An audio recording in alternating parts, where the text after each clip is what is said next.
আসসালামু আলাইকুম। অলি স্যারের অনলাইন কোচিং এ সবাইকে স্বাগত। আজ আমরা ফোর্থ ইয়ারের পরীক্ষার্থীদের পরীক্ষার প্রস্তুতি নিয়ে আলোচনা করব।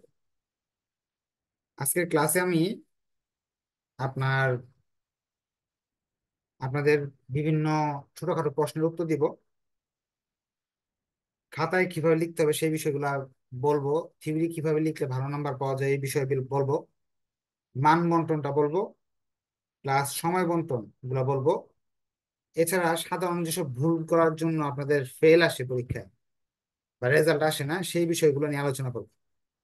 খুবই ইম্পর্টেন্ট ক্লাস। আপনারা তো ম্যাক্সিমাম এই ফোর্থ ইয়ারে যারা যেহেতু পড়েন, সবাই এগুলো জানেন, কিন্তু কিছু কিছু স্টুডেন্ট জানে না। আবার জানলেও এই ভুলগুলা কেন করে আসে আমি জানি না, কারণ আমাকে ক্লাসে ইয়ে ইনবক্সে অনেকেই এই বিষয়গুলো বলে যে স্যার এই ভুল করছি সেই ভুল করছি খাতার মাঝে। যাতে এই ভুলগুলা না করতে হয়, বা আপনারা তো পরীক্ষা দিয়ে আসছেন অনেকদিন আগে, অনার্স পরীক্ষা first year second year third year পরীক্ষা অনেকদিন আগে দিয়ে আসছেন, হয়তো অনেকের মনে নাই।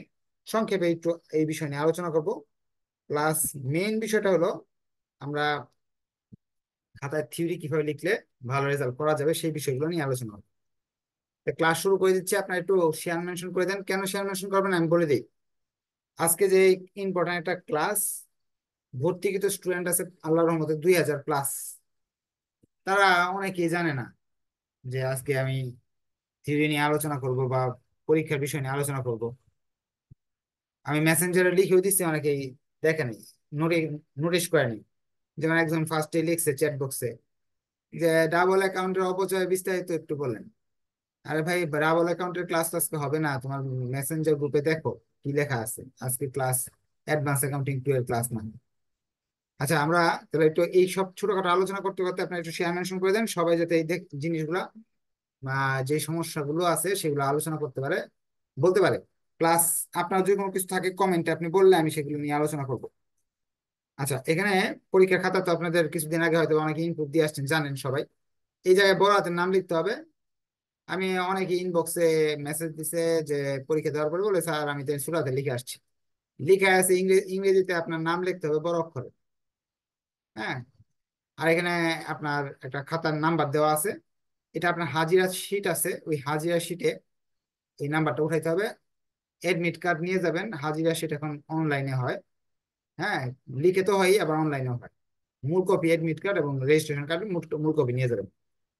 তারপরে হলো আপনার পরীক্ষার কোড প্রশ্নে দেওয়া আছে, আপনার এডমিটে দেওয়া আছে। রোল নাম্বার আপনার এডমিটে দেওয়া আছে। রেজিস্ট্রেশন রেজিস্ট্রেশন নাম্বার আপনার এডমিটে দেওয়া আছে। কোর্স পত্র কোড, কি পরীক্ষা দিবেন, যেমন সামনে যদি আপনার অ্যাকাউন্টিং থিওরি পরীক্ষা থাকে, অ্যাকাউন্টিং থিওরি কোড নাম্বার কত সেটা এডমিটে দেওয়া আছে।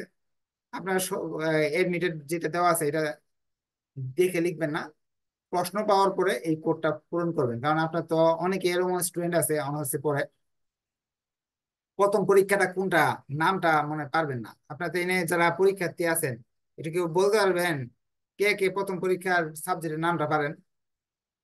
বা 3 নাম্বার পরীক্ষা বা 2 নাম্বার পরীক্ষার সাবজেক্টের নামটা সম্পূর্ণ নাম পারেন না, তো কোড নাম্বার পারবেন কিভাবে? কোড নাম্বারটা পরে ইয়ে করবেন। এখানে যে কোড এই নাম্বার গুলো, এগুলো যদি ভুল হয় তাহলে আপনার কি হবে, নাম পরীক্ষায় ফেল আসবে। এখন যে ভুল করার পরে পরীক্ষককে বা শিক্ষককে যদি জানাতে পারেন যে ভুল হয়েছে, তাহলে উনি এটা আবার সংশোধন করে দিতে পারবে। কিন্তু আপনি ভয়ে না জানান, তাহলে কিন্তু বিপদে পড়বেন। হ্যাঁ, এগুলো ভুল করা যাবে না। এই জায়গায় একটা বক্স আছে, এগুলো সব জানেন, তারপর সংক্ষেপে আলোচনা করতেছি। মানুষ আপনার শেয়ার মেনশন করতে করতে আলোচনা করেছি। এই জায়গা ইয়েস সাইন আপনার না, যে পরীক্ষা নিচ্ছে ওনার সাইন হবে। আচ্ছা, এইগুলো আপনি ফিল আপ করবেন না, এইগুলো আপনি ফিল আপ করবেন না। এরপরে আপনার খাতার দেওয়া আছে যে এখানে এখানে আপনার নাম টাম লিখেন না আবার। এখানে অনেকে আপনার নাম টাম মোবাইল নাম্বার এসব লিখে দিলে বাতিল হইতে পারে। এই জায়গায় আপনার কি পরীক্ষা দিচ্ছেন, বিবিএ ফোর্থ ইয়ারের পরীক্ষা দিচ্ছেন।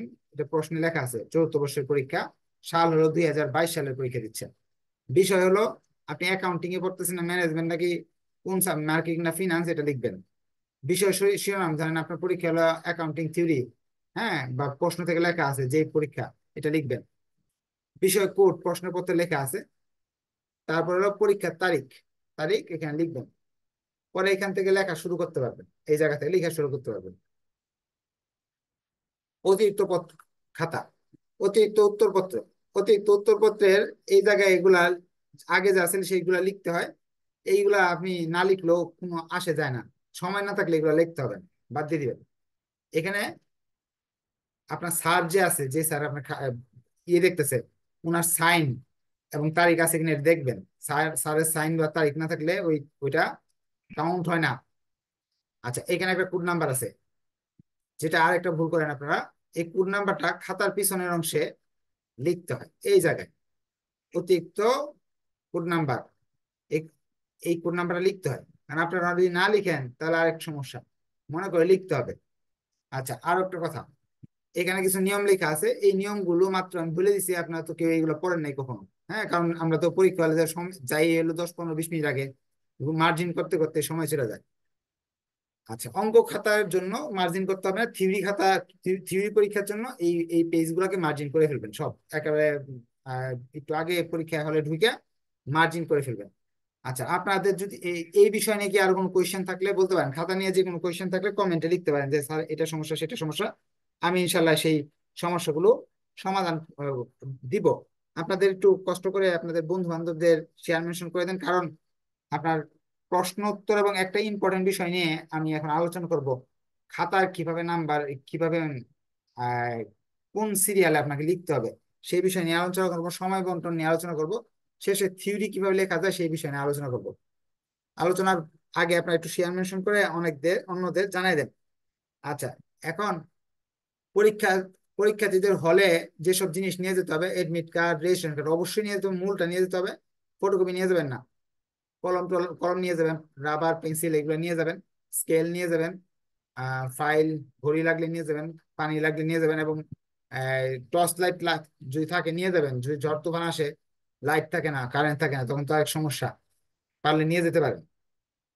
আচ্ছা, এখন হা- সময় হাতে নিয়ে বের হবেন। অনেকেই হয়তো বা এক জেলা থেকে আরেক জেলায় যাচ্ছেন, হ্যাঁ, অনেকেই আবার এক জেলা থেকে আরেক জেলায় যান। একটু দেখা যায় সময় কম নিয়ে গেলে সিট খুঁজতে খুঁজতে দেরি হয়ে যায়। প্রথম দিন তো একটু বেশি আগে যেতে হবে, কারণ সিট খুঁজে বের করতে হবে। পরের দিন থেকে 30 মিনিট আগে উপস্থিত হওয়ার চেষ্টা করবেন। আচ্ছা, এখন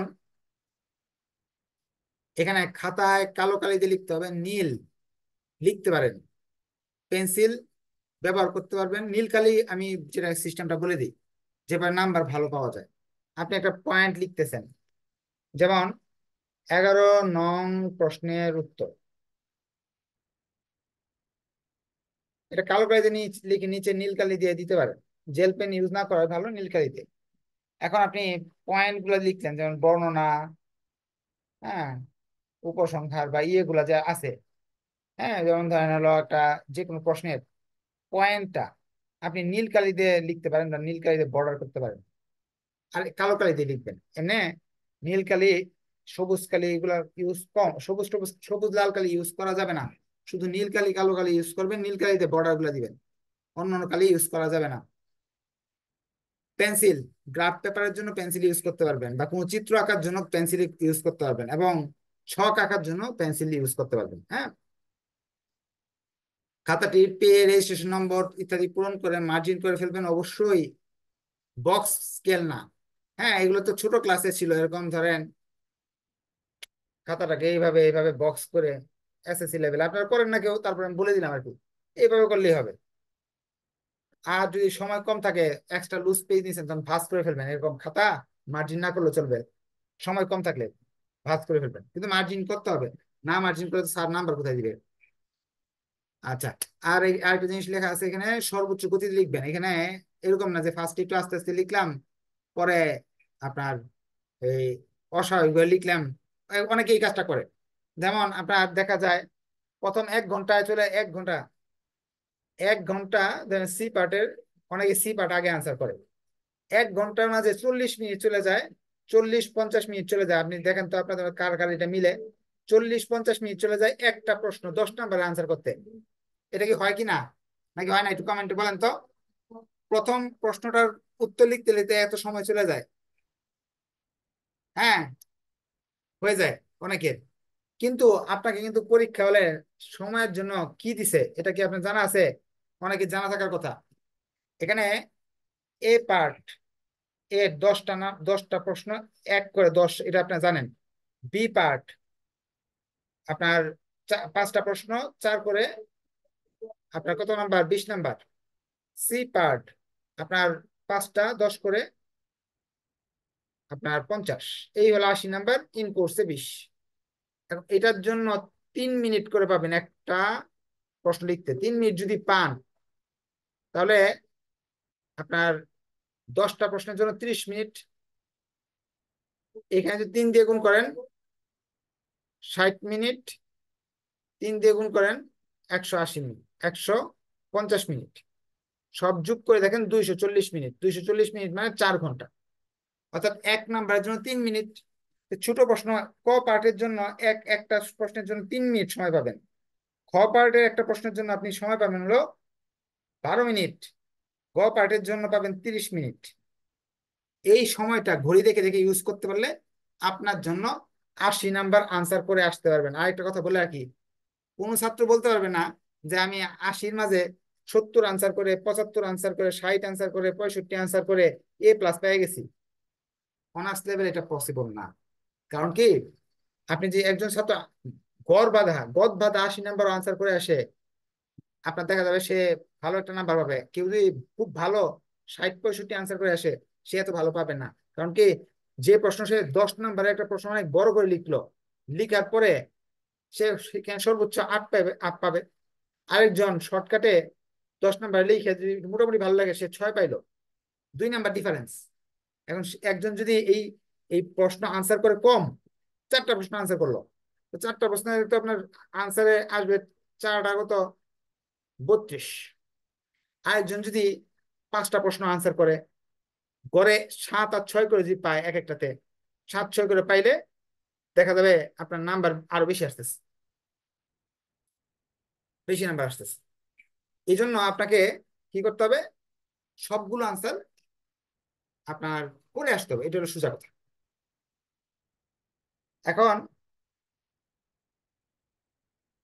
মান বন্টনটা সবাই ঘুরে নিয়ে ইয়ে করবেন।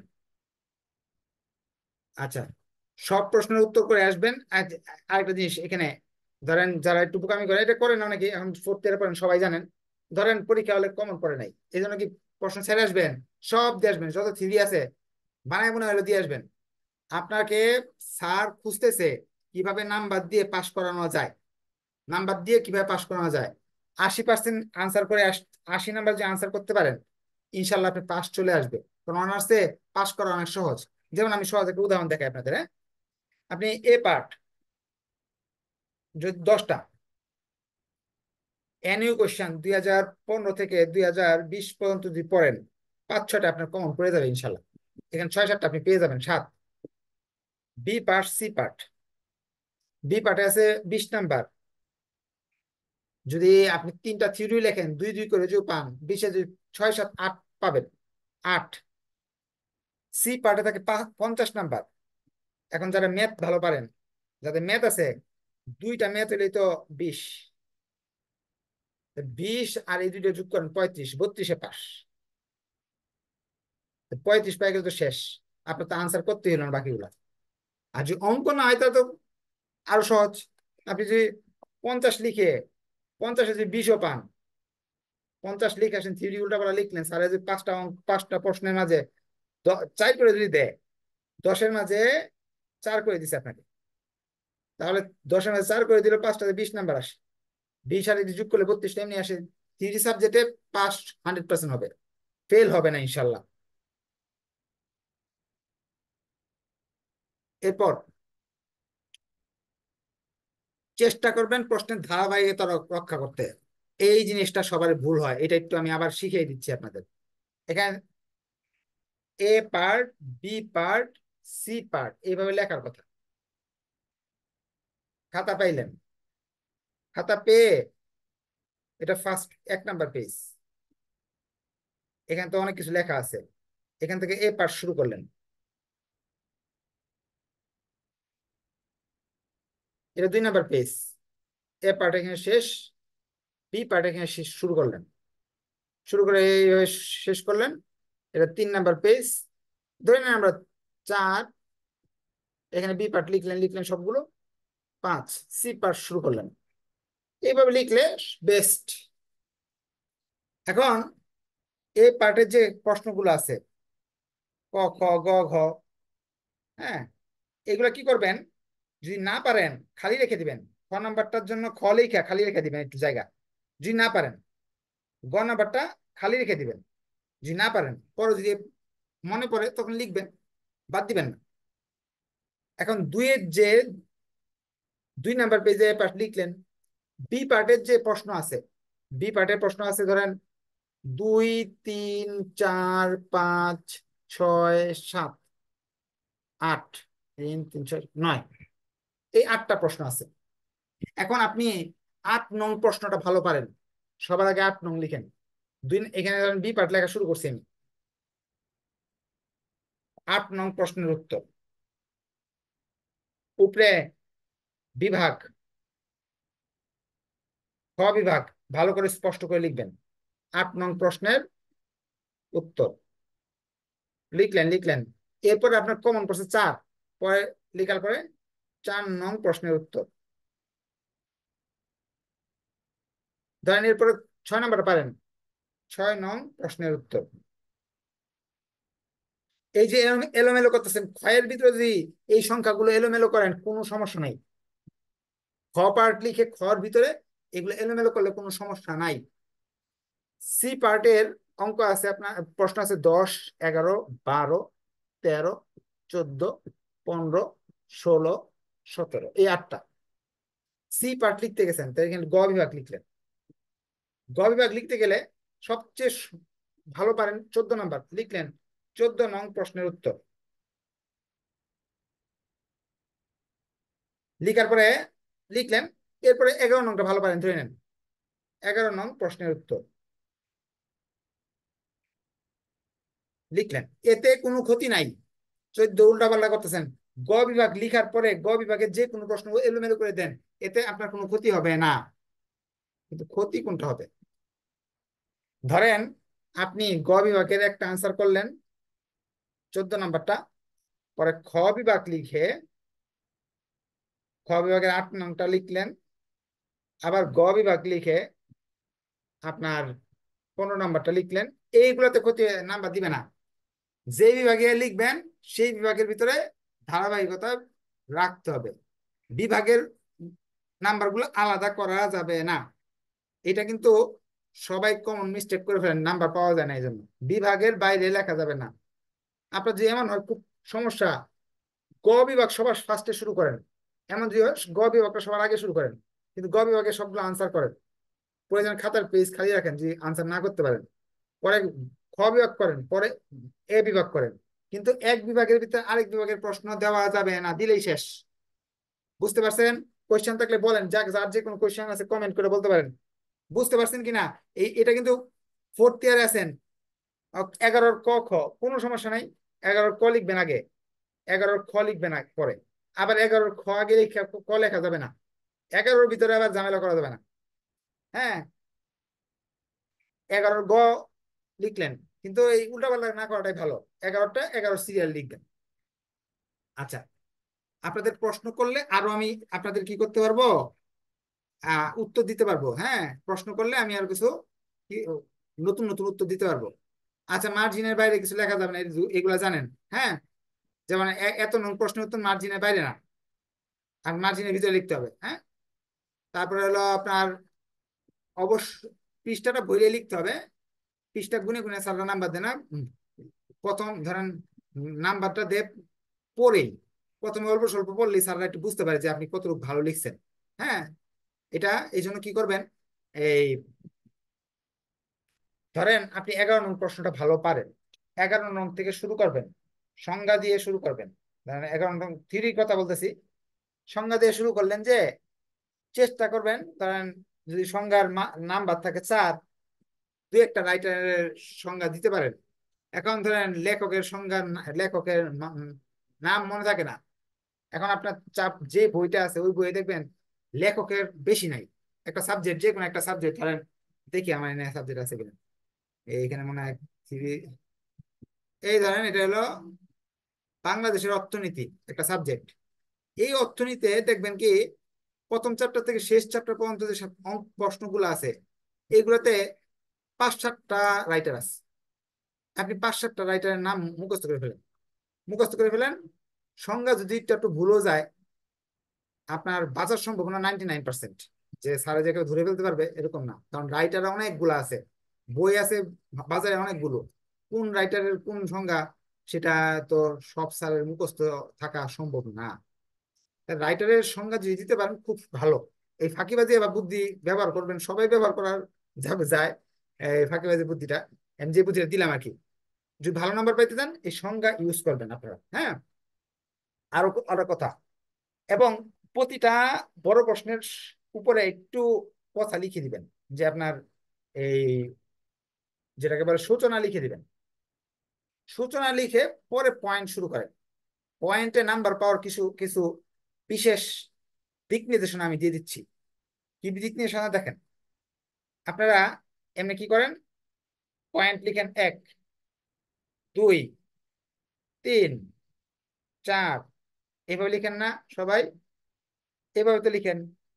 লিখলে হয় কি, যারা দুর্বল স্টুডেন্ট 10টা পয়েন্ট শিখছে, 7টাতে 8টাতে গিয়ে শেষ, আর 2টা মন নাই। বা 7টা লেখার পরে, এটা হয় কি আপনার সাথে এটা বলবেন, 7টা লেখার পরে মনে তো নাই, এখন তো 7 তো একটা কিরকম বেজোর সংখ্যা, আমার যে 8টা করতে পারতাম বা 10টা করতে পারতাম, বা 8টা লিখছেন, 9টা লিখছেন, 10 নম্বর পয়েন্ট তো আর বানাইতে পারতেছেন না। এটা যদি না দেন তাহলে তো সারা নাম্বার দিবে না, এরকম হয় না? এটা তো আরেকটা পয়েন্ট বানানো যাইতেই আছে না, বিরাট একটা বিপদে পড়ছেন। যে এটার জন্য আবার সময় নষ্ট হইতেছে। এমনকি হয় আপনাদের যে একটা পয়েন্ট এমন জায়গায় এসে থামছে, এটা কোনো নাম্বারটা ভালো না, যেমন 9-এ যায় থামছে বা 7-এ যায় থামছে, মানে 1-2 পয়েন্ট পারতেছে না। তাদের জন্য একটা কৌশল আছে, যারা দুর্বল তার ভালো, যারা তো সব পারেন, এটা ইউজ করবেন এরকম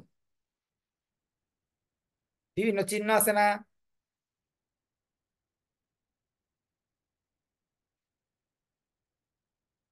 যে কোনো চিহ্ন ইউজ করতে পারেন। হ্যাঁ, বিভিন্ন চিহ্ন আছে না, এগুলো ইউজ করতে পারবেন। আর কিছু ডিজাইন করবেন খাতার মধ্যে ভালো নাম্বার পাওয়ার জন্য। কি ডিজাইন আমি বলি, ধরেন এই যে পয়েন্ট লিখতেছেন, ঠিক না? ধরেন এই যে এটার পয়েন্ট আছে ধরেন 10টা বা 15টা পয়েন্ট আছে। 15টা পয়েন্ট আপনার লিখতে সময় হবে না। আপনি এক কাজ করেন, যে ধরেন একটা শ্রেণী বিভাগ আসলো, একটা প্রকারভেদ আসলো, আপনি এইভাবে লিখলেন। এটার জন্য কি আপনার সুন্দর হলো না? আবার আচ্ছা, অ্যাকাউন্টিং থিওরি সাজেশন একটু পরে দিব, আমরা তো এখন অন্য অন্য আলোচনা করতেছি। আপনাদের অ্যাকাউন্টিং থিওরি সাজেশন দিয়ে দিব পরে। ধরেন এবার ডাক দিলেন,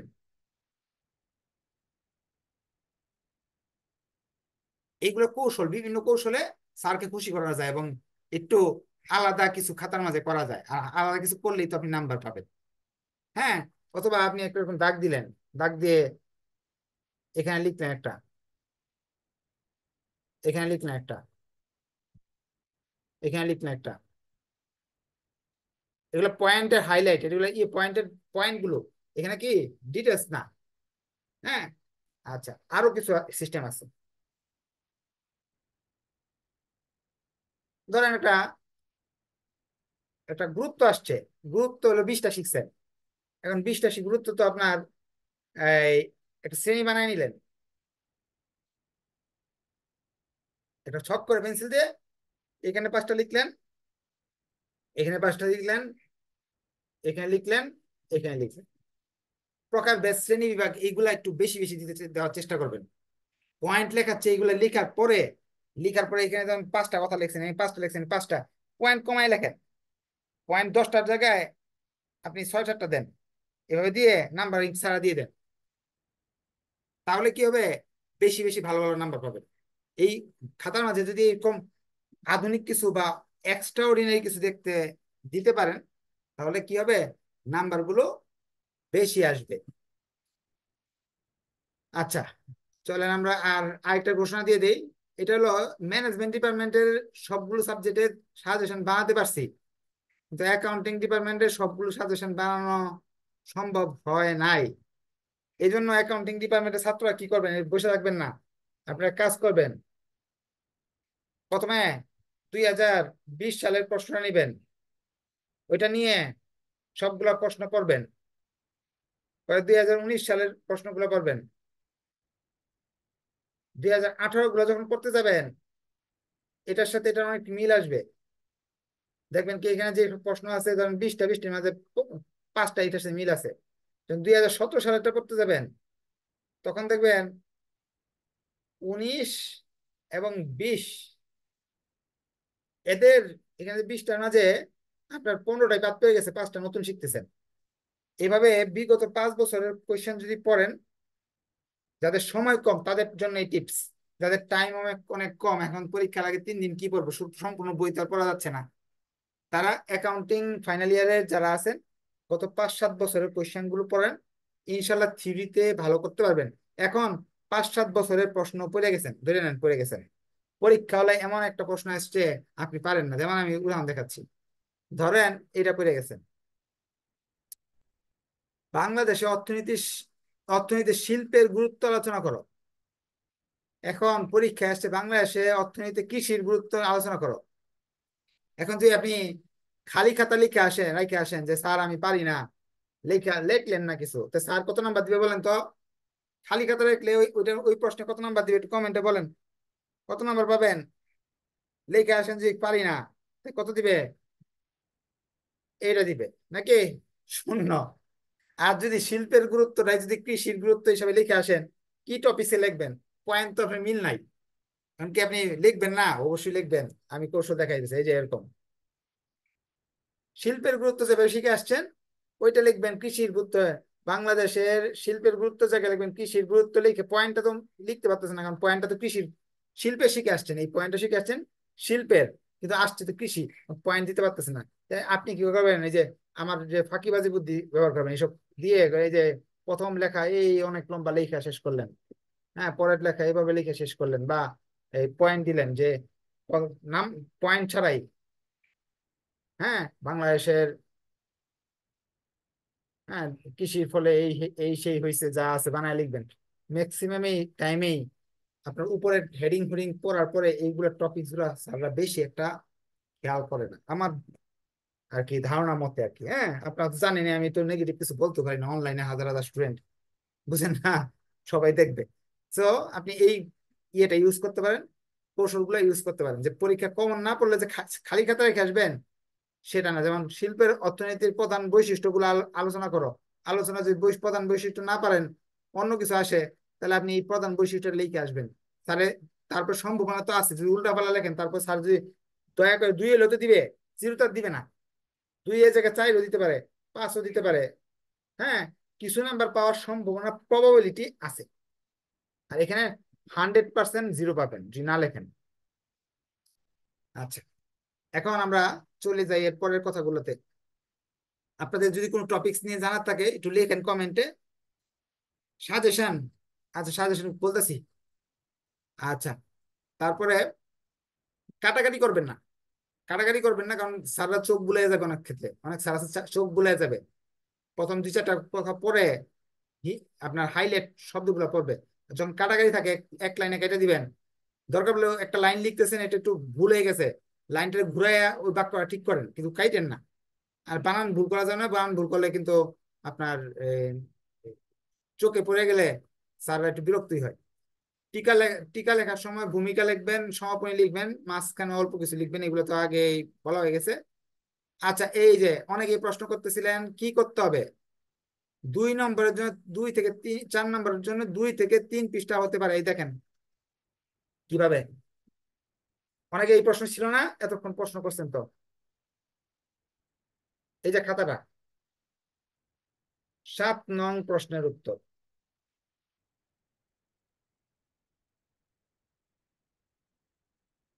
এখানে শেষ করা, এতটুকু লেখা বাধ্যতামূলক। এটা কমপক্ষে এতটুকু লিখতে হবে, কমপক্ষে এতটুকু লিখতে হবে। আর আপনার হাতে কিন্তু এটা লেখার জন্য 12 মিনিট সময়, মনে রাখবেন। 12 মিনিট না, একটু কমাই নেন, 10 মিনিট নেন। কেন 2-1 মিনিট করে বাঁচাবেন? 2-1 মিনিট কেন বাঁচাবেন? আপনার অ্যাটেন্ডেন্স শিট আসবে, সেলাই করতে লোক আসবে, আপনি ওয়াশরুমে যাবেন, পানি খাবেন, খাতা আনতে যাবেন, হ্যাঁ, খাতার পৃষ্ঠা লিখবেন, রিভিশন দিবেন, এগুলোর জন্য টাইম বাঁচাতে হবে না?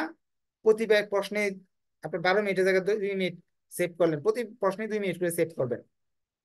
কারণ পরীক্ষায় রিভিশন দিলে নাম্বার বাড়ে, বিশেষ করে অঙ্ক পরীক্ষায়। এটা হলো কম পক্ষে এতটুকু লিখবেন, এর চেয়ে বেশি যদি লিখতে পারেন ভেরি গুড, আরো ভালো লেখেন লেখেন।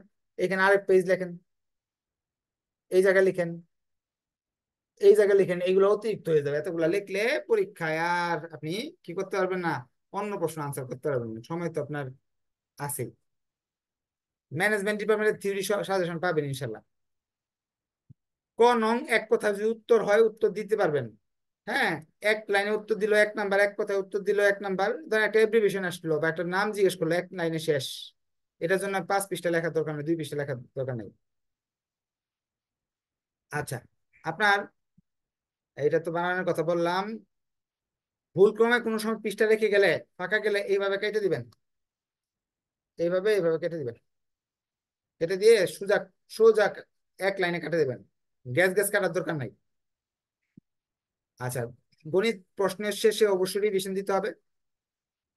অনেকে প্লাস মাইনাস ব্র্যাকেট ছোটখাটো ভুল করে ফেলে। আর আমি যেটা করি, আমি পরীক্ষা দেওয়ার সময় সর্বনিম্ন রিভিশন সিস্টেম আর কি, এইটা দিবেন, সবাই এই রিভিশনটা দিবেন দিবেন দিবেনই, এইটা দিতে হবেই আপনার। সেটা হলো সম্পূর্ণ খাতা শেষ, আপনি কিন্তু কি কি আনসার করছেন, ধরেন 11, 12, 17, 13, 15 আনসার করছেন সি পার্টে। এইগুলো পৃষ্ঠাটা একটু উল্টায় উল্টায় দেখবেন যে 11 নাম্বারটা, 11 নং প্রশ্নের উত্তর ঠিকভাবে লিখছেন কিনা। ওই 11 নং প্রশ্নের উত্তর যদি না লেখেন, তাহলে এটাতে এই গুল্লা পাবেন। কারণ স্যারের তো টাইম নাই এইটা খুঁজে 20টা প্রশ্নের মধ্যে খুঁজে বের করবে এটা কোন প্রশ্নের উত্তর লিখছেন, এটাতে শূন্য পাবেন। অনেকে এই 11 নং প্রশ্নের ক দিলেন না খ দিলেন, এগুলা লেখেন না। তো এটা না দিলে স্যারের আপনি ঠেকা বসছে, খুঁজে খুঁজে আপনার নাম্বার দিবে। তো এই জিনিসটা খেয়াল করবেন, ভুলে হয়ে যায়, সবার হয় না ভুলে। পৃষ্ঠা উল্টায় উল্টায় কমপক্ষে এই যে 11, 12 লেখছি কিনা, 17 আগে তো মার্ক করে ফেলেন প্রশ্নের মধ্যে, এইগুলো গুলো দিব। হ্যাঁ, এইভাবে এইভাবে করে দেবেন। আর এই জিনিসটা করবেন সবগুলা। আচ্ছা, প্রশ্নের মধ্যে দাগ দেওয়া নিষেধ। কারণ কি, এটা নকল ধরে নেয়, কারণ আপনাদের তো বদভ্যাস আছে, অনার্স লেভেলের অনেক নকল করে। দাগ দেওয়া নিষেধ, পেন্সিল দিয়ে দাগ দিতে পারেন। হিসাব বিজ্ঞান খাতাগুলো বা অঙ্কের খাতাগুলো দাগ দিতে হয় সাধারণ, না হলে অঙ্ক মিলানো খুব কঠিন হয়ে যায়। ঘড়ি তো লাগবেই, কারণ সময় হলো 3 মিনিট করে, এটা তো বলেই বলে দিছি। হাজিরা খাতায় আপনি যদি না খাতার নাম্বার সিগনেচার, হ্যাঁ, লিখতে ভুল করেন, তাহলে তো আপনার, যদি এমন হয় আপনি বোর্ড চ্যালেঞ্জ করলেন বা ইয়ে হলো, অ্যাবসেন্ট আসতে পারে অনেক সময়। হ্যাঁ, এ আসে। এই জন্য হাজিরা খাতাটাও যদি এমন হয় আপনি দেরি করে গেছেন, হাজিরা খাতা আপনার চলে গেছে, মনে করে স্যারের হাত উঠে বলবেন, স্যার আমি কিন্তু সাইন করি নাই হাজিরা খাতায়, আমার হাজিরা খাতাটা দেন, ওখানে সাইন করবেন। হ্যাঁ, আর এখন তো অনলাইনে স্যাররা ছবি উঠায় নেয়, সেই ছবিটা অবশ্যই যাতে নিয়ে যাবে স্যাররাই, স্যারদের হিসাব মিলবে না কয়টা খাতা আছে। এক্সট্রা লুজ নিলে লিখতে হবে, লিখে দিছি। আর স্যারদের সাথে অবশ্যই বিনয়ের সাথে কথা বলবেন, আপনি ইয়ে করবেন না, বিতর্ক করবেন না। স্যার যদি একটা ভুল কথা আপনি বলে ফেলে, শুনে ফেলবেন, হজম করবেন। কথা শুনতে এখন থেকে যদি হজম করা না শিখেন, চাকরি বাকরি জীবনও করতে পারবেন না। অনেক ছাত্র আছে বিয়াদব নাম্বার 1, ওরা স্যারদের সাথে অনেক আজে বাজে কথাবার্তা বলে, কিন্তু জীবনে এত সে এত বড় ফেলিওর হয়, এর চেয়ে বড় ফেলিওর আর হইতে পারে না। কারণ যখন চাকরি বাকরি, যেহেতু আর জমিদারের পুত না, বাচ্চা না, যে জাতি জমিদারের হইলে তো আর হইতো না, যে আপনার জাতীয় ইউনিভার্সিটি পড়তো না, প্রাইভেট বা পাবলিক ইউনিভার্সিটি পড়তো, ঠিক না? এখন তারা কি করে, স্যারদের সাথে মিসবিহেভ করে। এই মিসবিহেভ যে করে, চাকরি জীবনে যায় বসের সাথে তো আর মিসবিহেভ করার সুযোগ নাই, তখন হাজার হাজার কথা হজম করতে হয়। ঠিক আছে? আচ্ছা, আপনাদের কোনো পার্সোনাল কোনো কোয়েশ্চেন থাকলে বলতে পারেন। আম ব্লু কালার ইউজ করা যাবে, মার্জিন যে কোনো কালার দিয়ে ইউজ করতে পারেন। উম,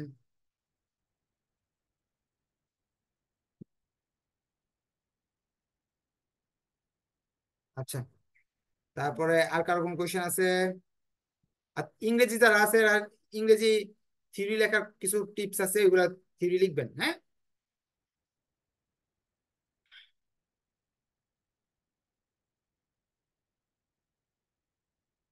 আচ্ছা, সবার জন্য দোয়া রইলো। হ্যাঁ, গ বিভাগ কত পৃষ্ঠা লিখবেন ওটা হলো প্রশ্নের উপর নির্ভর করবে। যদি 5 নম্বরে গ বিভাগে 5 নম্বরের প্রশ্ন হয়, তাহলে 3 থেকে 4 পৃষ্ঠা প্লাস 5 নম্বরের কোয়েশ্চেনের জন্য। 10 নম্বরের কোয়েশ্চেনের জন্য যতটুকু বেশি লিখতে পারে, এটার জন্য কোনো নির্দিষ্ট ইয়ে নাই। 4 নম্বরের প্রশ্নের জন্য যেরকম 2 থেকে 3 পৃষ্ঠা, 5 নম্বরের জন্য 3 থেকে 5 পৃষ্ঠা। আর কিছু প্রশ্ন আছে যেগুলা আপনার ইয়ে সিস্টেম, এইগুলো তো আর আপনার ইয়ে করা যাবে না। যেমন বৈশিষ্ট্য, এগুলো তো বড় বড় করার সুযোগ নেই, প্রকারভেদ বড় করার সুযোগ নেই। আচ্ছা, আপনাদের শেষ টিপস দিয়ে যাই। এমন স্টুডেন্ট আছেন যারা আপনার এই ম্যাথ গুলা নিয়ে খুব চিন্তায় আছেন, তাদের জন্য আপনাদের যদি পড়া না থাকে, এবারের প্রশ্ন কিন্তু একটু ঘুরে ফিরে পেঁচায় পেঁচায় আসতেছে ম্যাথ সাবজেক্ট গুলো। তারা এখনো সময় আছে, ভিডিও নিয়ে বাসায় বসে বসে ম্যাথের প্রিপারেশন নিতে পারেন।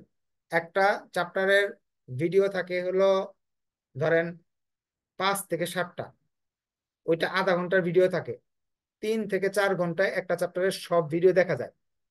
3-4 ঘন্টা যে এক ভিডিও দেখতে পারেন, বই থেকে যদি আরো 2 ঘন্টা সময় দেন, আপনার মেইন বই থেকে এই অঙ্কগুলো করার পর বইয়ের অঙ্ক পারেন কিনা এটা দেখতে হবে, যাচাই করে। কারণ পরীক্ষা হলে তো এই হুব আসবে না, বানায় দিবে।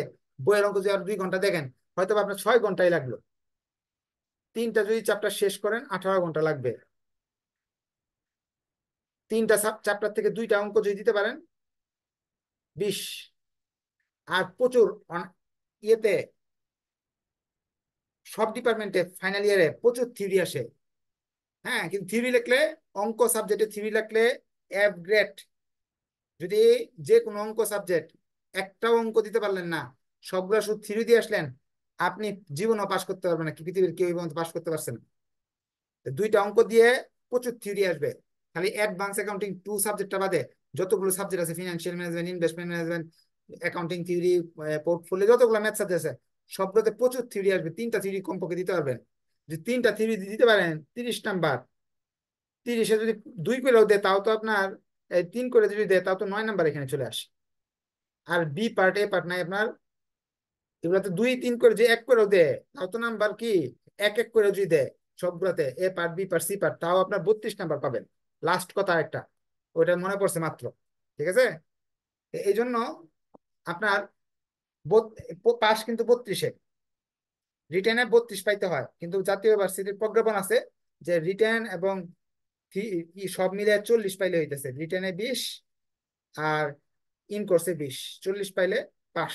এটা কি আপনার জাতীয় ভার্সিটি বলে, কিন্তু এটা বাস্তবায়ন এখনো হয় নাই। বাস্তবে হলো এখানে 32 পাইতে হবে। হ্যাঁ, আর যদি আপনি মনে করেন না আমার কথা ইয়ে না, জাতীয় ইউনিভার্সিটিটা সঠিক, আমি বললাম হ্যাঁ জাতীয় ইউনিভার্সিটিটা সঠিক, জাতীয় ইউনিভার্সিটিটা 100% সঠিক, আমি বলে দিলাম। 2টা মিলিয়ে 40 নাম্বার, 2টা মিলিয়ে কত, 40। এটা হলো ইন কোর্স আর এটা রিটেন। প্রথম প্রশ্ন আপনার কাছে, আপনি 20 নাম্বার খাতায় লিখে 20 নাম্বার পাইতে পারেন না, যোগ্যতা হলো 20 নাম্বার পাওয়ার যোগ্যতা আছে আপনার, 20, 22, 25। হ্যাঁ, 20 নাম্বার, 22 নাম্বার, 23 নাম্বার পাওয়ার যোগ্যতা আছে আপনার। কারণ আপনার ইন কোর্স এবং এটা 2টা মিলে 40 পাইলে আপনি পাস করবেন। যোগ্যতা তাহলে কত আপনার, 20, 22 নাম্বার পাওয়ার যোগ্যতা আছে। নাহলে তো আপনি এটা চিন্তা করতেছেন না, যে লোক A+ পাবে সে কি রিটেনে আর এটা মিলে 40 হইলে না কোনটাতে 40 হবে এটা তো নিয়ে তার চিন্তা না, সে রিটেন লিখে 40 পেয়ে যাবে, 50 পেয়ে যাবে। ঠিক না? আপনার চিন্তা কি 2টা মিলে 40 পাওয়ার চিন্তা নাকি? তার মানে 2টা মিলে চলে আপনার ইয়ে মেধা বা আপনি ছাত্র হিসাবে ভালো না, আপনি কি এখান থেকে নাম্বার পায় এটার সাথে নাম্বার পায় যোগ করে 40 পাবেন, এরকম চিন্তা ভাবনা করতেছেন। নিশ্চয়ই আপনি প্রাইভেট পড়ছেন না স্যারের কাছে, কলেজে যান নাই, ইন কোর্স পরীক্ষা দেন নাই, ইন কোর্সে ভালো নাম্বার পান নাই, তো ওই স্যারে কেন আপনার 20 দিবে? কলেজ স্যার আপনার 20 দিবে কেন? হয়তো বা 12 দিবে, 10 দিবে। হ্যাঁ, আর 20-এ 20 দেয় না তো, 18 দেয় ভালো ছাত্রদের, 16 দেয়, 17 দেয় নাকি? তাহলে যে লোক রিটেনে 20 নাম্বার উঠাইতে পারবে না, সে তো এখানে 20 আশা করতে পারে না কখন। 2টা মিলে যে পাশের জন্য সবাই অনলাইনে একেবারে ইয়ে করে ফেলায়, তুমুল ঝগড়া লেগে যায়, না 2টা মিলাই পাস। আরে ভাই, তুমি যদি 2টা মিলাই পাস করো তুমি হলো বাজে ছাত্র। বাজে ছাত্র তো 20 নাম্বার যে পাবে রিটেন লেখা, ওই লোক কি ইন কোর্সে কি স্যারে 20 দিয়ে দিছে? এটা সম্ভব না, ঠিক না? এই ইন কোর্সের যে নাম্বারটা এটার সাথে যোগ করলে 40 নাম্বার আপনি পাবেন না, যদি আপনি ছাত্র হিসেবে ভালো না থাকেন। 30 নাম্বার পাওয়ার যোগ্যতা যদি আপনার না থাকে। আপনাদের প্রশ্নের উত্তরটা অবশ্যই পেয়ে গেছেন, যে দুইটা মিলায় পাস নাকি একটা মিলায় পাস। পাস হলো 32-এ, 32-এ যদি পাস না হইতো জাতীয় ইউনিভার্সিটি কেউ ফেল করতো না, সবাই পাস করে ফেলতো। তাহলে আপনি 18 ঘন্টা সময় দিলে একটা বই শেষ করতে পারবেন, এবং আপনার অঙ্ক সাবজেক্ট গুলোতে এখনো পাস করার সুযোগ আছে, অ্যাডমিশন নিয়ে পড়তে পারবেন। পরীক্ষার 3 দিন আগ পর্যন্ত ভর্তির কার্যক্রম চালু থাকে, 3 দিনের পরে ভর্তি কার্যক্রম থাকে না, কারণ 2 দিন আগে 1 দিন আগে আর অ্যাডমিশন নেওয়া যায় না। তাই এর আগে যারা ভর্তি হতে চান, ডিসকাউন্ট দিয়ে, যেমন এই ভিডিও শেয়ার মেনশন করলে আপনার 50% পর্যন্ত ডিসকাউন্ট আছে। একটা কোর্স লাগবে 800, 5টা দুইটা নেন 1500, তিনটা নিলে লাগবে 2000, 3টা নিলে 2000, 4টা নিলে, এটা একটা, দুইটা, 4টা নিলে লাগবে 2500। কেউ যদি 5টা সাবজেক্টই নেয় সে তার লাগবে 3000। 50% ডিসকাউন্ট, হ্যাঁ। ডিসকাউন্ট নিয়ে আপনারা কোর্স নিয়েও পাশ করতে পারবেন ইনশাল্লাহ। সবার জন্য দোয়া রইল যাতে সবাই ভালো করে পরীক্ষা দেন।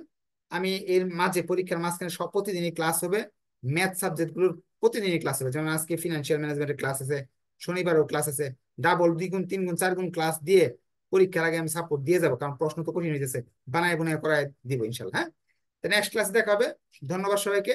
যাদের অ্যাকাউন্টিং থিওরি আছে তারা, আবার তাদের লিংক দিব, ওই লিংকের ভিতরে ঢুকে আপনাদের সলভ ক্লাস করবেন, হ্যাঁ। ধন্যবাদ সবাইকে, আসসালামু আলাইকুম।